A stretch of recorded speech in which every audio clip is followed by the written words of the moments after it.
പ്രിയമുള്ളവരെ, ഏവർക്കും എൻ്റെ ആത്മനമസ്തേ. നാം എല്ലാം നമ്മുടെ ദൈനംദിന ജീവിതത്തിൽ ജോലികൾ ചെയ്തും ബിസിനസ് ചെയ്തുമൊക്കെ ധനം സമ്പാദിക്കുന്നവരാണ്. ധനം എന്നത് ഏറ്റവും ശക്തമായ ഒരു എനർജി തന്നെയാണ്. കാരണം നമുക്കിവിടെ നിലനിൽക്കണമെന്നുണ്ടെങ്കിൽ ധനം അത്യാവശ്യമാണ്. ഏതൊരു കാര്യം ചെയ്യണമെന്നുണ്ടെങ്കിലും നമുക്ക് ധനം കൂടിയേ സാധിക്കുകയുള്ളൂ. അതുകൊണ്ട് തന്നെ നമ്മുടെ ജീവിതത്തിന് ആവശ്യമായിട്ടുള്ള ധനം സമ്പാദിക്കുക എന്നുള്ളത് നമ്മളുടെ ഉത്തരവാദിത്തമാണ്. അപ്പോൾ നാം എല്ലാം പല രീതിയിലാണ് ധനം സമ്പാദിക്കുന്നത്. എന്നാൽ ഏത് രീതിയിലുള്ള ധനമാണ് നമ്മുടെ ജീവിതത്തിന് ഏറ്റവും കൂടുതൽ പ്രയോജനപ്പെടുക, അല്ലെങ്കിൽ ഏത് രീതിയിലുള്ള ധനമാണ് നമ്മുടെ ജീവിതത്തിൽ നിലനിർത്തേണ്ടത്, അല്ലെങ്കിൽ ഏത് രീതിയിലുള്ള ധനമാണ് നമുക്ക് ആവശ്യം എന്നുള്ളത് നമുക്ക് ഈ വീഡിയോയിലൂടെ ഒന്ന് പരിശോധിക്കാം. അപ്പോൾ ഇവിടെ 3 തരത്തിലുള്ള ധനാത്മകതയെ പറ്റിയാണ് പറയുന്നത്.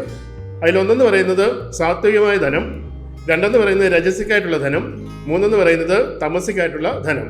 അപ്പോൾ ഇവിടെ നമ്മൾ തമസിക്കായിട്ടുള്ള ധനം എന്ന് പറയുമ്പോൾ നമുക്ക് അവകാശപ്പെടാത്ത ധനം, നമ്മൾ മറ്റുള്ളവരുടെ അനുവാദമോ അവരുടെ കൺസെൻറ്റോ കൂടാതെ നമ്മൾ മോഷ്ടിച്ചെടുക്കുന്ന ധനത്തെയാണ് നമ്മൾ തമസിക് ധനം എന്ന് പറയുന്നത്.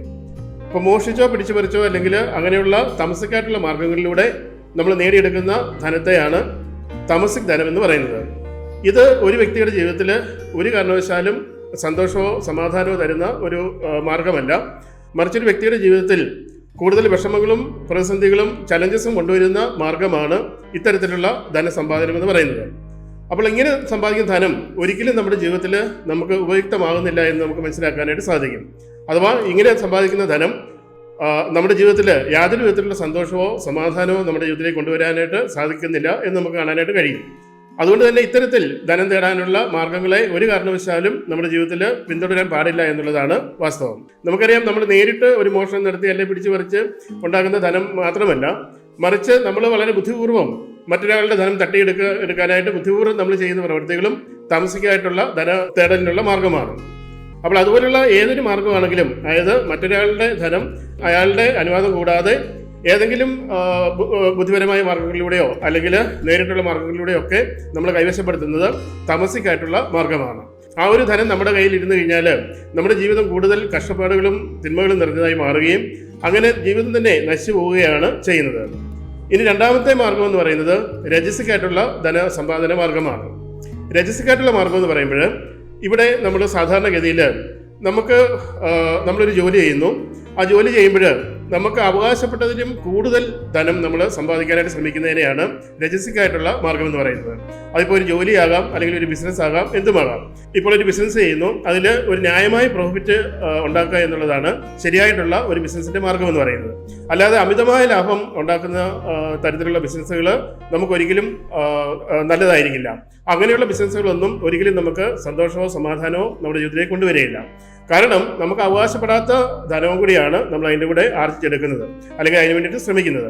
അപ്പോൾ നമ്മളൊരു ജോലി ചെയ്യുമ്പോഴാണെങ്കിലും, നമ്മളൊരു ബിസിനസ് ചെയ്യുമ്പോഴാണെങ്കിലും, അല്ലെങ്കിൽ നമ്മൾ പണം സമ്പാദിക്കാനുള്ള ഏത് മാർഗം തേടുമ്പോഴാണെങ്കിലും നമുക്ക് അവകാശപ്പെട്ട ഒരു ധനത്തെ വേണം നമ്മൾ ആർജിച്ചെടുക്കുവാനായിട്ട്. അപ്പോൾ അങ്ങനെ അല്ലാതെ അതിനും കൂടുതൽ ധനത്തെ നമ്മൾ ആർജിക്കുവാനായിട്ട് അമിതമായ ലാഭം ഇട്ടുകൊണ്ടോ അല്ലെങ്കിൽ അമിതമായിട്ടുള്ള ഫീസുകൾ ഈടാക്കുകയോ ഒക്കെ ചെയ്യുന്ന രീതിയിലുള്ള ജോലികൾ ചെയ്യുകയൊക്കെ ചെയ്യുമ്പോഴാണ് അത് രജസിക്കായിട്ടുള്ള ധനസമ്പാദന മാർഗമായി മാറുന്നത്. അപ്പോൾ അത്തരത്തിലുള്ള ധനസമ്പാദന മാർഗവും നമുക്ക് ചലഞ്ചസ് തന്നെയാണ് സൃഷ്ടിക്കുന്നത്. കാരണം ഇന്നല്ലെങ്കിൽ നാളെ നമുക്ക് ആ ധനം നഷ്ടപ്പെടാനുള്ള സാധ്യതയാണ് നമുക്ക് കൂടുതലായിട്ടുള്ളത്. അതുപോലെ തന്നെ സാത്വികമായ ധനസമ്പാദനം എന്ന് പറഞ്ഞാൽ നമുക്ക് അവകാശപ്പെട്ട ഒരു ധനാത്മകതയെ നമ്മളിലേക്ക് കൊണ്ടുവരുന്ന പ്രക്രിയയാണ്. എന്ന് പറഞ്ഞാൽ നമ്മളൊരു ജോലി ചെയ്യുന്നു, അതിന് ന്യായമായിട്ടുള്ള ഒരു ശമ്പളം നമ്മൾ കൈപ്പറ്റുന്നു, അല്ലെങ്കിൽ നമ്മളൊരു ബിസിനസ് ചെയ്യുന്നു, അതിന് ന്യായമായിട്ടുള്ള ഒരു പ്രോഫിറ്റ് നമ്മൾ ഈടാക്കുന്നു. അത്തരത്തിൽ നമ്മൾ ചെയ്യുന്ന സാത്വികമായ പ്രവൃത്തികളിലൂടെ നമ്മൾ ചെയ്യുന്ന ധനസമ്പാദനമാണ് സാത്വികമായ ധനം നമ്മളിലേക്ക് കൊണ്ടുവരുന്നത്. അപ്പോൾ ഇങ്ങനെ സാത്വികമായ ധനം നമ്മളിലേക്ക് വന്നു ചേർന്നെങ്കിൽ മാത്രമേ അത് നമുക്ക് കാലങ്ങളോളം നിലനിൽക്കുകയും നമ്മുടെ ജീവിതത്തിന് അത് സന്തോഷവും സമാധാനവും തരികയും ചെയ്യുള്ളൂ. കാരണം മറ്റുള്ള ധനസമ്പാദന മാർഗങ്ങളെല്ലാം പിന്തുടർന്നു കഴിഞ്ഞാൽ അതെല്ലാം നമുക്ക് കൂടുതൽ വെല്ലുവിളികളാണ് നമ്മുടെ ജീവിതത്തിലേക്ക് കൊണ്ടുവരുന്നത്. ഇപ്പോൾ തമസിക് മാർഗങ്ങളെ പിന്തുടർന്നു കഴിഞ്ഞാൽ അവിടെ നമ്മൾ പിടിക്കപ്പെടാനുള്ള സാധ്യതയുണ്ട്. അങ്ങനെ പിടിക്കപ്പെട്ട് കഴിഞ്ഞാൽ നമ്മളുടെ ജീവിതം എന്ന് പറയുന്നത് ജയിലിലും മറ്റുള്ള രീതിയിലേക്കും ആയി മാറും.